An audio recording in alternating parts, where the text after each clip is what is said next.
आइए भक्तों, आज जानते हैं वट सावित्री व्रत 2024 की पूजा विधि। तो आज जानेंगे वट सावित्री व्रत के दिन कैसे बरगद की पेड़ को पूजा किया जाता है और व्रत कैसे किया जाता है। हिंदू धर्म में वट सावित्री व्रत का विशेष महत्व है। पौराणिक मान्यताओं के अनुसार इस दिन पतिव्रता सावित्री अपने पति सत्यवान के प्राण यमराज से वापस लेकर आ गई थी। इस दिन सुहागिन महिलाएं अपने पति की लंबी आयु और स्वास्थ्य के लिए व्रत रखती है। आइए जानते हैं क्यों की जाती है वट वृक्ष की पूजा। वट वृक्ष में त्रिदेव यानी ब्रह्मा, विष्णु और महेश का वास होता है। इसके साथ ही वट वृक्ष की इन शाखाओं को सावित्री का रूप माना जाता है।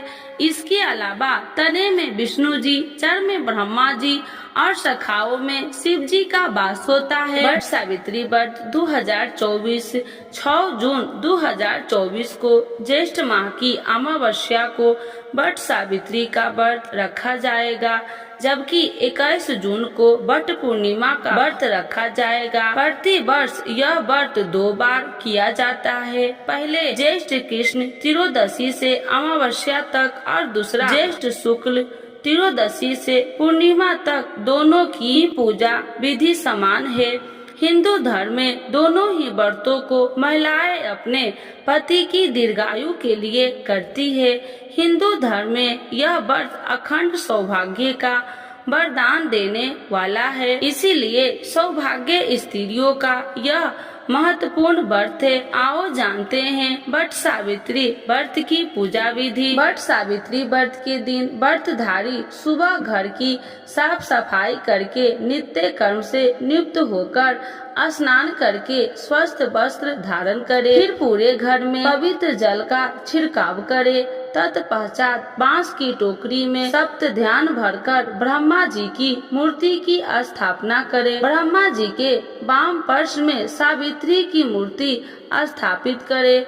इसके बाद इसी प्रकार दूसरी टोकरी में सत्यवान तथा सावित्री की मूर्ति की स्थापना करे। इन टोकरियों में वट वृक्ष के नीचे ले जाकर रखे। इसके बाद ब्रह्मा जी तथा सावित्री पूजन करे। फिर तत्पश्चात सावित्री तथा सत्यवान की पूजा करके वर की जड़ में पानी दे।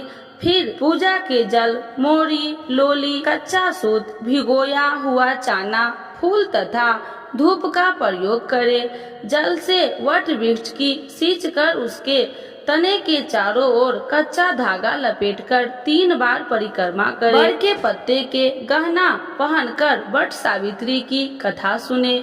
भीगे हुए चने का बनाया निकालकर नकंद रुपये रखकर सासू जी के चरण स्पर्श करे।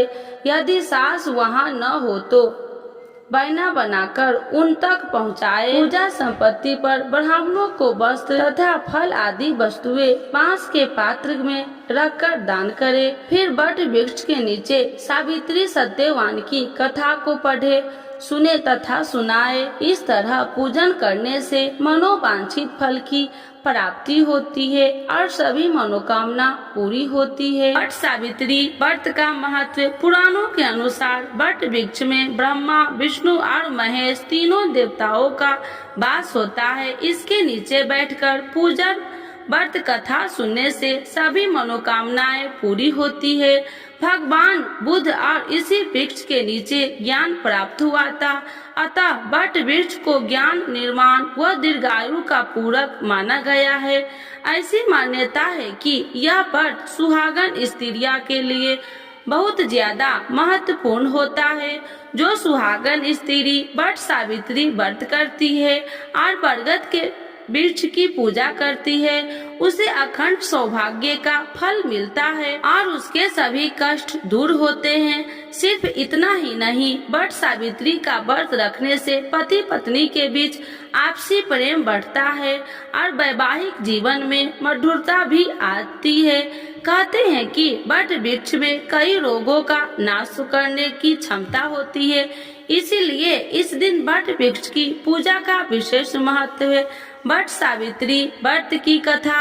तो एक बार बोलिए प्रेम से शिव जी की जय, माता पार्वती की जय। राशि बृहस्पति का एक संतान थी जिसका नाम था सावित्री। सावित्री का विवाह राजा धूम तत्सेन के पुत्र सत्यवान के साथ हुआ था। नारद जी ने बृहस्पति को सत्यवान के गुण और धर्मात्मा होने के बारे में बताया था, लेकिन उन्हें यह भी बताया था कि सत्यवान की 1 साल बाद ही मृत्यु हो जाएगी। पिता ने सावित्री को काफी समझाया, लेकिन उन्होंने कहा कि वह सिर्फ सत्यवान से ही विवाह करेगी और किसी से नहीं। सत्यवान अपने माता पिता के साथ वन में रहते थे। विवाह के बाद सावित्री भी उनके साथ रहने लगी।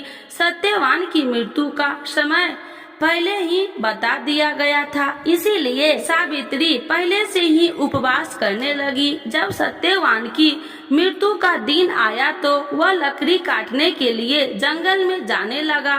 सावित्री ने कहा कि आपके साथ जंगल में मैं भी जाऊंगी। जंगल में जैसे ही सत्यवान पेड़ पर चढ़ने लगा तो उसके सिर पर तेज दर्द और वह पीठ से आकर नीचे सावित्री की गोद में सिर रखकर लेट गया। कुछ समय बाद सावित्री ने देखा कि यमराज के दूत सत्यवान को लेने आए हैं। सावित्री पीछे पीछे यमराज के चलने लगी। जब यमराज ने देखा कि उनके पीछे कोई आ रहा है तो उन्होंने सावित्री को रोका और कहा कि तुम्हारा साथ सत्यवान तक धरती पर था, अब सत्यवान को अपना सफर लेकर तय करना है। सावित्री ने कहा, मेरा पति जहाँ जाएगा मैं वहीं उनके पीछे जाऊंगी, यही धर्म है। यमराज सावित्री के पतिव्रता धर्म से बहुत प्रसन्न हुए और उन्होंने एक वरदान मांगने को कहा। सावित्री ने अपने सास ससुर की आंखों की रोशनी मांगी। यमराज ने वर देकर आगे बढ़े, फिर से सावित्री पीछे आ गई। फिर एक और वरदान मांगने को कहा। तब सावित्री ने कहा कि मैं चाहती हूँ मेरे ससुर का खोया हुआ राजपाट वापस मिल जाए। यह वरदान देकर यमराज आगे बढ़े। इसके बाद फिर से सावित्री पीछे चल पड़ी। तब यमराज ने सावित्री को एक और वर मांगने के लिए कहा। तब उन्होंने कहा, मुझे सत्यवान के 100 पुत्रों का वर दे। यमराज ने यह वरदान देकर सत्यवान के प्राण लौटा दिए। सावित्री लौटकर वृक्ष के पास आ गई और देखा कि सत्यवान जीवित हो गए। वह उसे साथ लेकर सास ससुर के पास पहुंची तो उन्हें नेत्र ज्योति प्राप्त हो गई थी और उनका राज्य उन्हें वापस मिल गया। धार्मिक मान्यताओं के अनुसार माता सावित्री अपने पति सत्यवान के प्राणों को यमराज से छुड़ाकर लाई थी। तो एक बार बोलिए प्रेम से शिव जी की जय, माता पार्वती की जय।